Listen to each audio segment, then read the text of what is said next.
Hi guys, I'm Archita and she's Smile, and today we are answering your questions about MBBS abroad and our journeys. Like, we are in our 6th year, and I think we are in a position to, guide you through your MBBS abroad journey, whether you should take it and whether you should not. And so today we will be answering the most frequently asked questions on my Instagram. So, yeah, let's get started. Three. So the first question is, why did you choose to study MBBS in Georgia?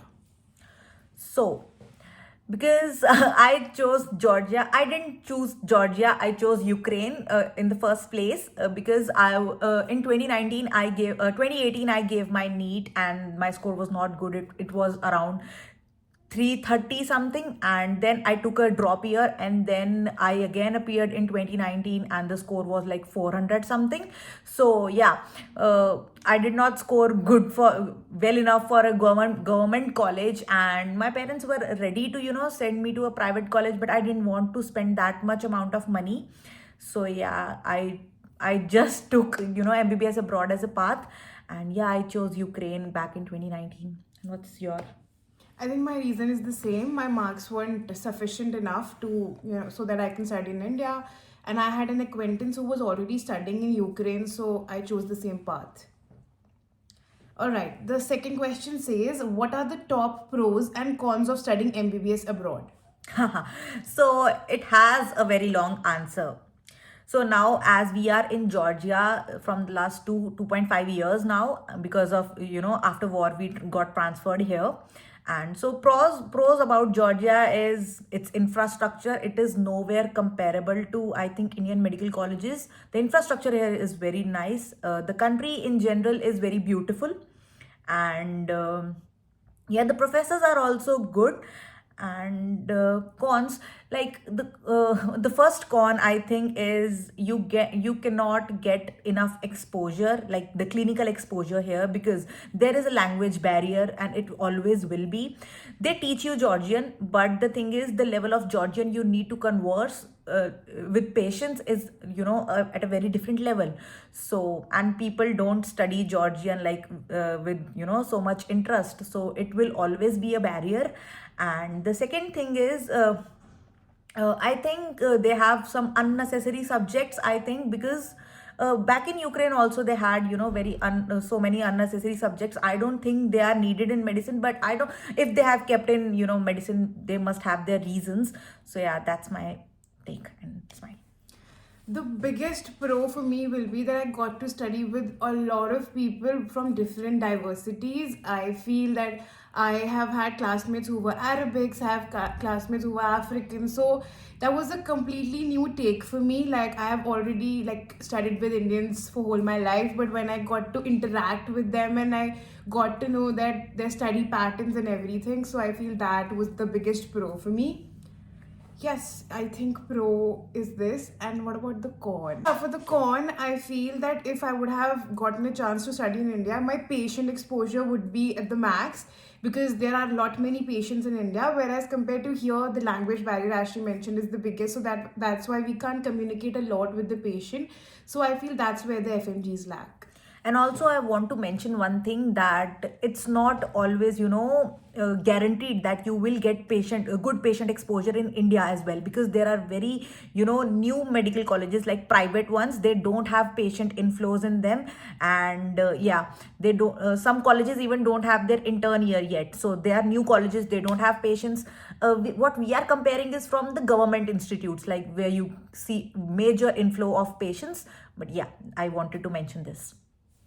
All right.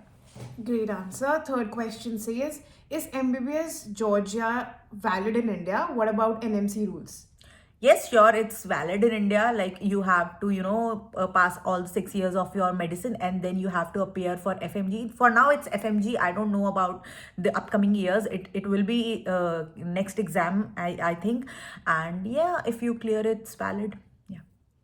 Yes, it is valid. And also, there's a rumor that from now on, you also have to get the internship done. So you get your internship in the 6th year, of course, but now you have to practice and get a certificate, as in you have to give this country's exam as well, pass it, and then only NMC will let you in India. Yeah, So Please figure out this. After You 2021 batch, I think this is the rule. Yeah, you can have a look at NMC's website, what is the latest info there, because nobody from the 2021 batch has graduated yet. So yeah, it has not happened and nobody has gotten that license, so we don't know what the future holds, but yeah, just be aware. Yes, so for us, it's just like that you get your degree done and you go and give FMG.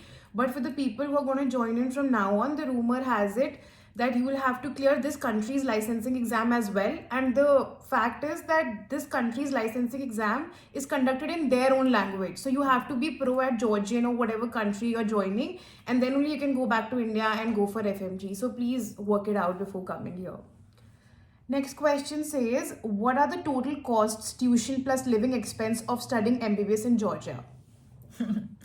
So this might be a controversial answer. This has a controversial answers because the agents say that it's like 35k 35 lakhs and you will complete your MBBS. It's not 35, it's much more than that. And yeah, I think they just quote the university fees, but your living expenses are as equal as your university fees in 6 years. That's my estimate. Like at least spend 60 to 70 lakhs if you are coming to a country like Georgia, because it's expensive and it is going to be more expensive due to geopolitical situations we have nowadays. And yes, but if you choose some countries like Kyrgyzstan, Russia, I have heard that their fees is less, but I'm not sure about the quality of education there, so I cannot quote on that. And yeah, what's your Yeah, I estimate? do feel that whatever they quote, it is way higher than that because they really quote the basic minimum. Yeah, of course, the tuition fees remain the same, but there's a lot of additional expense which they don't tell you about. But when you come here, it is a certain jerk for sure. Like, I would like to ask you, what is your living expense per month? Like, how much do you spend on yourself? I think my rent is $225. Like it's $450 for two people. I live in 1 BHK flat, so I pay $225 for the rent, and plus bills. I think ranging from 60 gel to 100 gel per person. And on groceries, I think I spend $200 to $250, and it's like $450 and $500 in total. Like it keeps on fluctuating because one, my gym is expensive, and the second thing is the food choices. I think it depends on your food choices. If you are okay with buying stuff for cheaper, then it will be a lot lesser. And if you are okay with living with more people, like 4 or 5 people share 2 BHK, then it will be lesser. Yeah, that depends on you. Yeah, I do feel that my expense is around 450 to 500 per month, including my rent and my expense.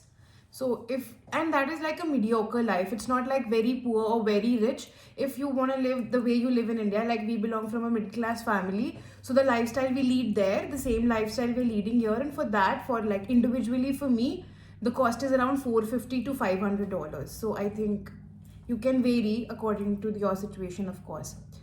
All right, the next question says, do you need NEET to study MBBS in Georgia? Yes. I was studying something like Supreme Court has recently released a notice that if you are not NEET qualified, just don't go for MBBS abroad, because then you can't go back to India and practice in any situation. Like we earlier we used to have cases like the not the NEET qualified, and they used to get their eligibility certificate somehow from NNC. I'm not sure of the process, but yeah, it's mandatory now to have NEET qualified just to practice MBBS abroad if you wanna come back to India. Is the FMG or next exam tough after studying abroad? Personally, I don't think so. It's a difficult exam. First of all, we have to understand what FMG is. FMG is, just a licensing exam. It's not a competitive exam. It does not, decide your seat somewhere. It's just, you have to get 150 marks out of 300 to be eligible to, do internship in India. And I think a person who studies like, not like, so many 7-8 hours a day, but who is consistent from like third fourth year, they are serious about studies and they prioritize study, they pass. That's what I feel. That's what I have seen with my seniors. And yeah. Yeah, exactly. I think you have to study, maintain the balance. I think I've seen a lot of people who just give up. It's fine, but I think from fourth year onwards, you should get serious about studying and you should take FMGE in consideration. And once you take that, I think it will not be a difficult task for you to crack FMGE. Next question says, can you settle abroad or practice in countries like US, UK, Germany after MBBS from Georgia? Yes, definitely you can. See, we have to, consider so many things here. First of all, if you want to go USMLE, US, you have to give USMLEs and steps and all things. Second, for UK, I think it's now UKMLA, PLAB, whatever. You have to clear that. Australia AMC, you all guys can have all that information from YouTube. But my point here is, this world is a very uncertain place, because in the last 4 or 5 years what we are seeing is situation of wars everywhere in the world, and inflation rate in Europe, US, it's all unpredictable. So my advice is, just you should have a license of your home country, so that whatever happens, you can have a backup. Yeah, you can have your country as a backup to practice medicine, and you can earn there. Yeah. Okay, the next question says, is it safe for Indian students, especially girls? Yes, it's more than safe. I have I've never felt this safe in India. Yeah, it's quite safe. Yeah. All right. How about you? Do you feel safe here? Yes, I think I feel really safe here. There's no worry at all. Yeah, just follow the rules and you're good to go. Yeah. All right. Next question says, how is the Indian student community and cultural life in Georgia? So Indian students community is great.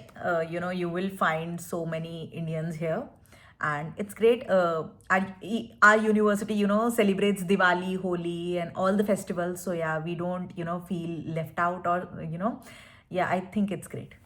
Yeah, I do feel they're very inclusive, especially universities, and a lot of people from India are here. I think, like in whole of Georgia, there are 19 universities, and around 10,000 students are here, so you won't ever feel lonely or isolated. So yeah, Indian community is not an issue at all, and every religion is celebrated, every cultural activity is being celebrated. So I think yeah, that is not an issue at all. Safety and cultural aspect is taken care of perfectly. Next question says, what are the clinical rotation like in Georgia? Are they hands-on? So that first of all depends on your teacher. I have seen teachers who take interest in teaching, students some skills, and some teachers just don't. And it depends, the kind of student you are. If you show interest, they certainly will, reciprocate. But I want to, take a moment to, address this fact that it's not as, same as India. It will never be. See, but the thing is, one thing I wanted to mention. I did a course in practical suturing. Like, it was not affiliated with university. I did it, privately. But the thing is, the exposure I got, like I got to suture the real patients. As far as I know about India, the first year PG students get to suture, not even interns, not forget about the MBBS students, they don't get. But I have assisted in surgeries, and I have put sutures, like 5 6 surgeries I have been to. And I think it Georgia has exposure, but it depends. What's your take? Uh, when I came to Georgia, like foreign in general, what I've heard earlier was that, yeah, there is clinical rotation and clinical experience. I get it, but what was a setback for me is that big subjects like surgery for say or medicine for say, you only get a rotation for 2 weeks. That's it. And for me, I feel like it's a huge subject, and 2 weeks, I think they're nothing.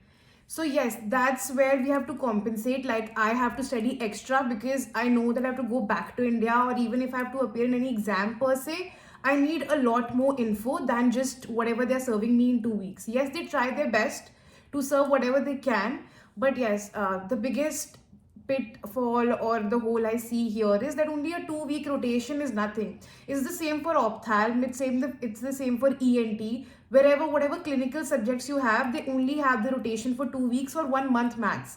And that also, there'll be just like 10 working days. So I think that's where it gets a little difficult. It's not like in India that early morning you're going for lectures, late in the evening you're going for hospital rotation. It doesn't happen like that. Most of the teachers, and also because there is a language barrier, I get it, but in general, you don't get that much of patient exposure for sure. You have to take extra measures, like you have to sign up for extra curricular activities wherein you'll get the workshops and everything, but that's all on you. If you just depend upon university, they would just give you 2 weeks to practice surgery, that's it. You'll go to the teacher, they'll take your exam and you're done with it. That's it. So that's where I think anyone who's joining Georgia or any other country after that, you should take into consideration that 2 weeks are not enough. And you need a little bit of practical information to even solve MCQs when you further go for an examination. So yeah, she, on the other hand, she took an extra interest and she, got into an application sort of for a curriculum wherein she is practicing. That is her extra effort. University has not provided us with all of this. But I think one point here is like we haven't done our second, third year here. So what I've seen is like they have surgery in parts in those year as well. Like it's for 2 weeks for them as well. But the thing is like some units of surgery like GIT or neuro you study in third, or some parts like part wise they study. So we are in final year. So they just club everything in like 2 weeks. So yeah, that's it. But my on the other hand, my surgery teacher gave the students of our class a chance to suture the real patient. It depends on the teacher as well. That's my take. Yeah, and there are a lot of communities here as well. So I would suggest that if you're coming to Georgia, there are a lot of communities which actually promote workshops and they conduct all these workshops and lectures. So I feel you can join them and then you can have the extra edge which universities lack, according to me. Next question says MBBS in India versus Georgia. What's better and why? See, it depends. Like, I might sound harsh, but the thing is, it depends on the kind of money you have.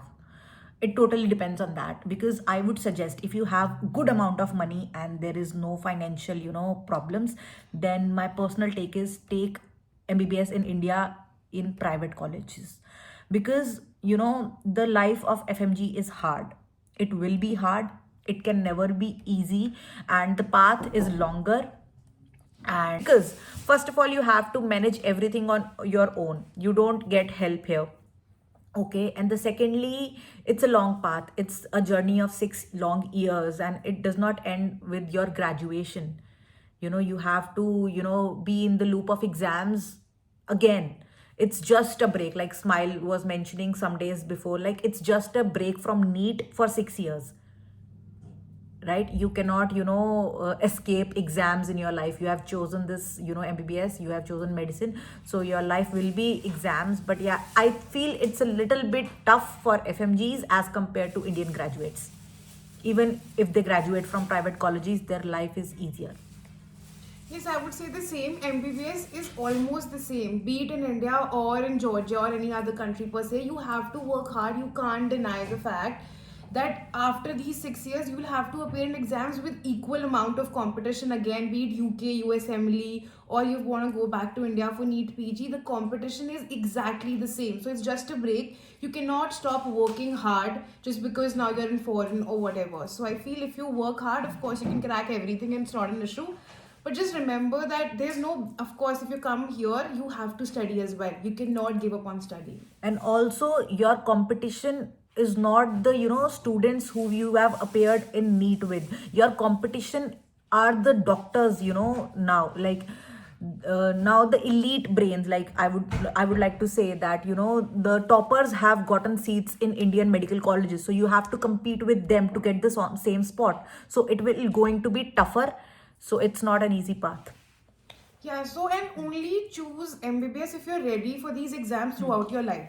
Like even if you go for any further degree, then also you have to appear in exams. So it's not like that you want to escape this exam, that's why coming here. Don't do that, because when you'll go away from here and you'll get done with your degree, you have to show up again in those exams. So you'll feel terrible at that situation, because for now it's easier that okay, I'll go there and I'll work hard. But then after 6 years, you'll realize that you're in the same pit again. So just decide, think that if you like giving exam, if you like MBBS genuinely, then only go for it. Otherwise, there are many other options these days. Next question is it better to drop a year for NEET or go abroad for MBBS? See, the answer is what I have seen with my experiences. In a drop year, you can only improve your marks by maximum 200 marks. So if you are scoring 400, 450, above 470, then I think there is a scope of, taking a drop, and, you will get government seat if you work very hard. Like, it requires, immense amount of hard work. I have my friends who have, done it. So I have seen their hard work, but I won't deny. But personally, I feel like if you are scoring 200, 250, 300, then there is no point of taking drop, because you will, take a drop, and the score again will be 450, 470, and I don't think you get a seat in that kind of score. And yeah, if you have 500, 550, please take a drop. You have the potential, and you can, I think, score well in the upcoming NEET. What's your take? I do feel that okay, NEET or foreign, but there are many other avenues as well. Just try to explore. These days you have internet and you can go for so many other fields where there is lesser competition and a better future. So if I could go back, I would definitely like to try out new avenues, because I think this field kind of for me is saturated. Like, there's a lot of competition already. If you're ready for it, great, go for it. Why not? But I feel that you should definitely give a chance to check out other venues. If I go back to my year when I was contemplating between these two options, and there were many relatives of mine who came and asked me to try other options, but I was like, no, no, I have to be a doctor. And of course, I've been thinking about it since childhood. How can I give it up? I can totally relate. I was at your position.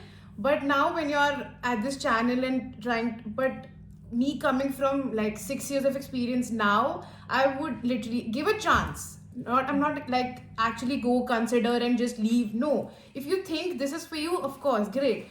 But for a second, just try to find out other avenues as well. They have great opportunities. If medicine is not your core belief and you don't want to go for medicine only, if you're just doing it for peer pressure or something, then for a second, wait and consider other options as well. I would suggest that. And also, Siddhi to camera mein. I want to address one thing. Like, I had all the options in front of me. I was in your age. Like, we have. So I had all the options, in front of me, and we have been there. We have done this now, but.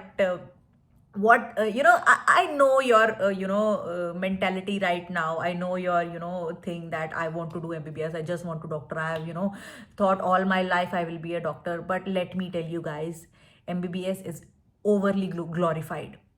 I have seen people drop out of MBBS, be whether they have done it from India, abroad, like anywhere.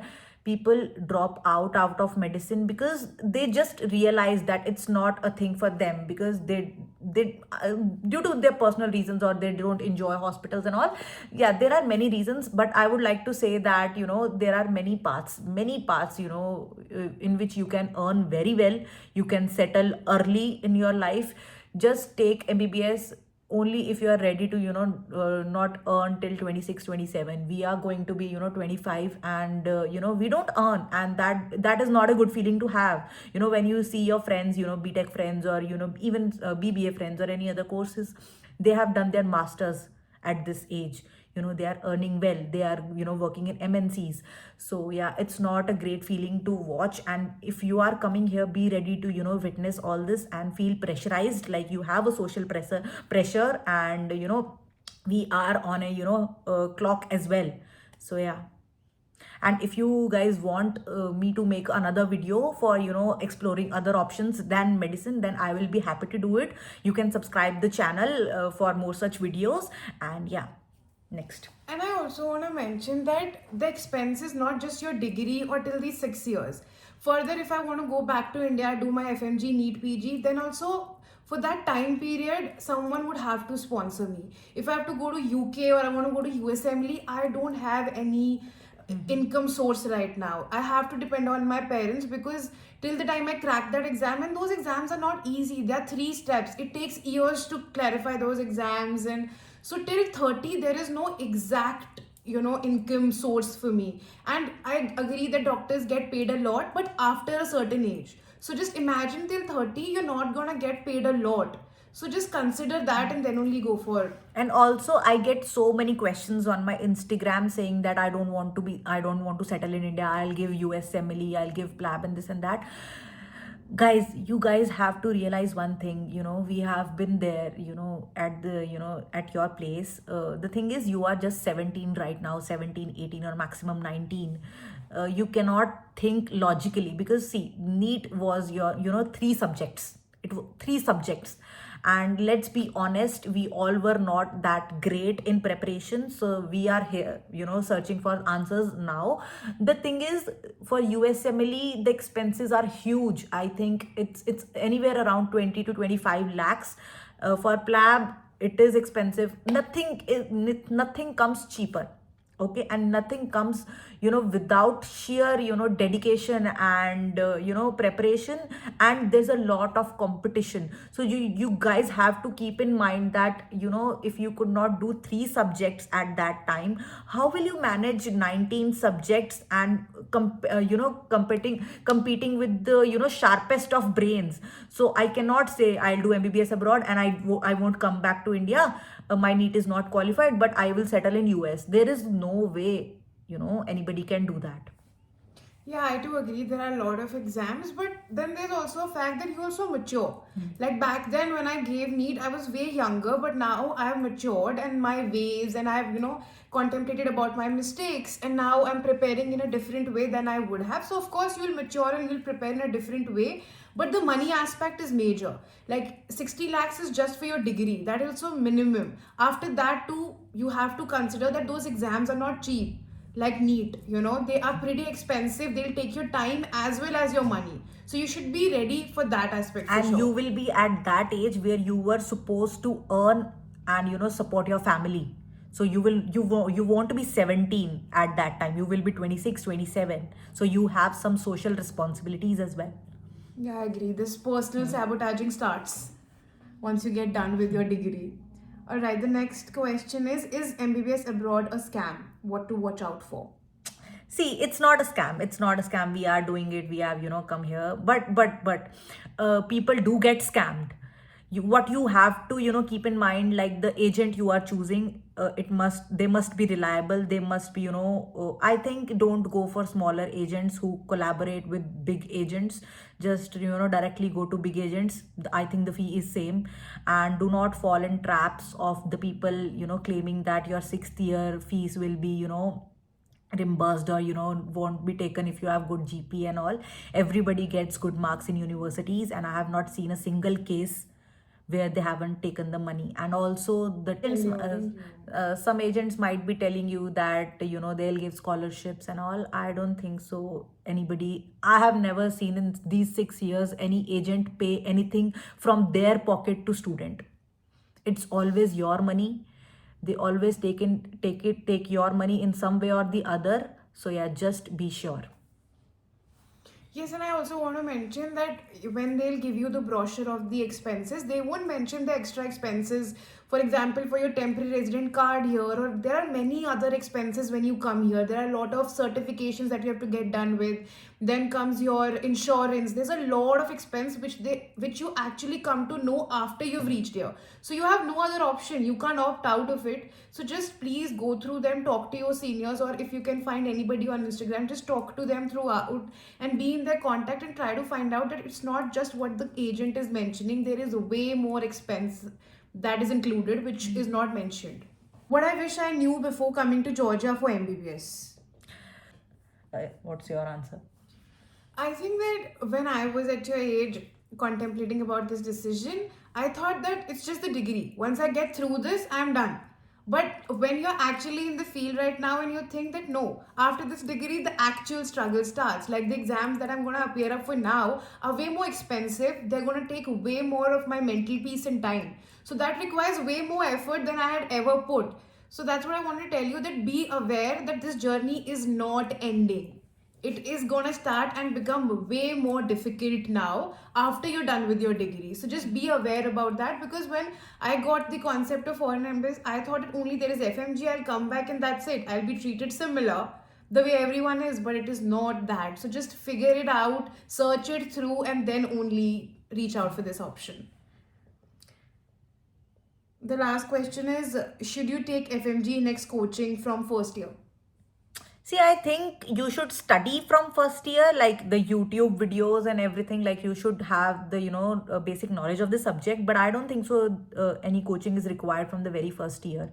Like, if you study consistently small portions for first and second year, from third year, you can start taking coaching or, any apps available in these days. And, yeah, I think for first and second year, YouTube have very nice videos to make your conceptual knowledge strong.